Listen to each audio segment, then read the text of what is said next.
In this video, I'm going to walk you through how to use formulas in Notion. Specifically, I'll be covering how to use the E constant as part of a formula within Notion. If you're interested in learning more about other formulas in Notion, then make sure you check out my video series that I'll link above. There you'll find video tutorials on how to use every single type of formula in Notion and examples of how they are most frequently used. So let's get started with the E constant and how to use that as part of a formula within Notion. The first thing I'll show you is that if you have a simple inline table and I've converted one of the columns into a formula column and I've simply clicked on the cell and I've selected the constants E. And when you do that and you press done, you can see that Notion returns this particular value. And the reason why it does that is because E denotes a specific value. And the use case for this is very specific. So either if you're studying maths, you'll find this very useful, or if you're trying to work out specific to do with your bank finances, you might want to use this. But generally speaking, a lot of people will not have the need to be able to use this as part of their daily habit tracker or project management and task management, or just generally wanting to be able to organize their life. So the number E, just like pi, for instance, is an irrational number. And what that basically means is that in terms of the decimal places, it basically just carries on forever. And as you can see, so in this case, Notion has stopped the decimal places at the 5-9 number, but in reality, the number actually carries on beyond the 5-9, it goes on and on and on and on and on. So for that reason, it's much easier just to be able to have this constant built into the system. And if you want to be able to use it as part of a formula, you don't have to then worry about typing the whole number out. You can just use this particular function to be able to do that. So to demonstrate how to actually use this as part of a formula, we're going to be going through this example on the right hand side. So in this example, what you see is that you've got this equation which is A equals P e to the power of RT. And we're going to use this formula to determine the amount in the account when we know the principal amount, the rate, and the length of time the money will be in the account when compounded continuously. And what this example gives us is it gives us the values for the deposit, it also gives us the rate, and it also gives us the duration, and it walks through the example. So in this case, you can see that it's substituted P with the number 1800, then E to the power of R, which in this case is 3% or 3 divided by 100, and then T is 5 years, so we times it by 5. And if you do that, and if you use your calculator, you can easily work out this particular number in dollars. So what we're going to be doing now is to be able to work out this exact value for A using the formula function in Notion. Just before we get into the table, what you'll see here is a math equation block in Notion, and I've used that to be able to create this particular equation in Notion. So this is just a picture that I've pasted from a website, but actually if you wanted to be able to write this out and have it within Notion as part of your notes, you can actually create this and write this out. If you're interested in learning more about how to actually go about doing these equations and also doing some chemical equations as well, because Notion allows you to do that, then I'll put a link in the description below. So the best way to try and achieve something like this in Notion is to be able to create a table, and then for each of the variables that you need as part of the equation, you can go ahead and create a column that reflects that.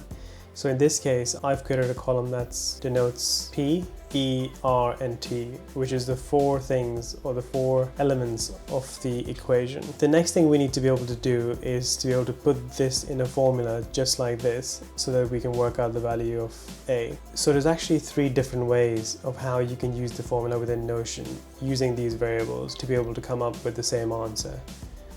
So let's go ahead and see how we can do that.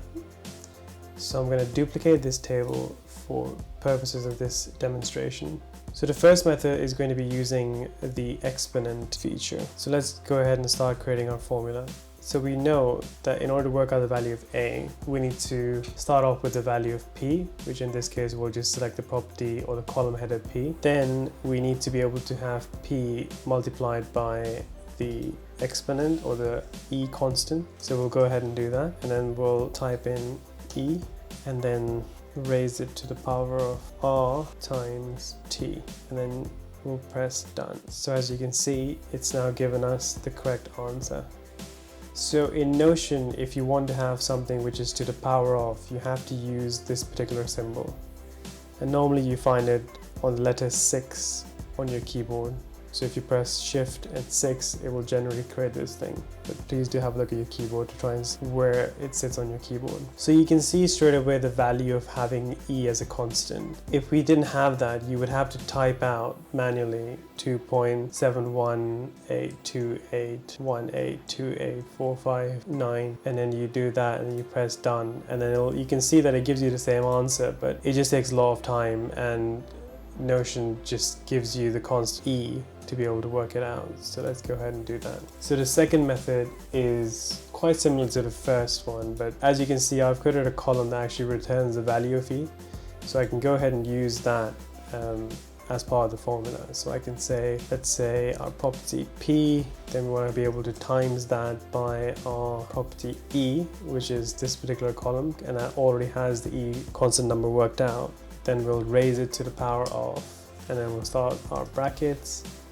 Then we want to be able to do R multiplied by T, and then just close the brackets. So if we click that, you can see that works as well. So that's two different ways. So the difference being, instead of using E as just a constant, you can also use one of the columns and use that as a value of E, and then be able to use that as part of the formula. So the third method is going to be very similar, but instead of using the constant E, I'm going to be using the exponent E, which is pretty much the same thing, but it allows you to be able to raise things with the power of. So let's go ahead and do that. So once again, we'll use our P multiplied by, so in this case, we're going to use exponent, which is a function in Notion. You can see it already creates the brackets, and you can see by the example that the exponent of 1 is exactly the same number as what E is. So E, or the exponent to the power of 1, is the same as the constant E.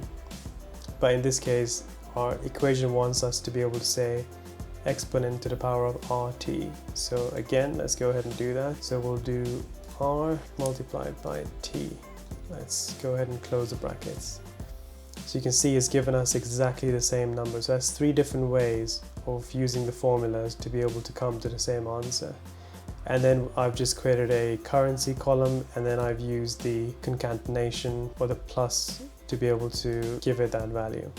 So there you have it. I hope you found that useful. That's one way of using the E constant as part of a formula within Notion. If you found this video helpful, hit the like button. If you have any questions, then leave it in the comments below. And if you haven't done so already, then please subscribe to the channel. I regularly post videos to do with productivity. So I'll see you in the next video.